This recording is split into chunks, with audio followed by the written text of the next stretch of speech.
Furðudýr vikunnar hávella.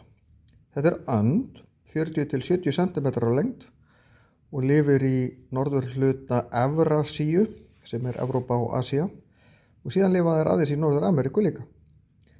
Borða krabbadýr og skelfisk og alls konar hryggleysingja sem þær kafa eftir, en hávellan kafönd. En það alls ekkert allar endur sem kafa alveg eins og hún.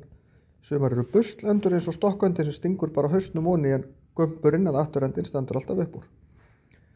Hún notar vængina til að komast áfram í kafi, en það sjaldgæft meðal anda, flestar nota bara fæturna.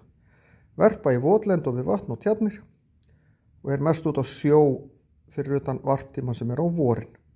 Að hluta til staðfuglar, þar að segja halda sig á eða við Ísland á vetuna, en að hluta til eru þar farfuglar og fara þá eitthvað suður eftir. Fara samt ekki suður á við eins og flestir farfuglar, heldur eiga vetursötu við suðvestur hluta Grænlands. Það nú frekar óvanalegt.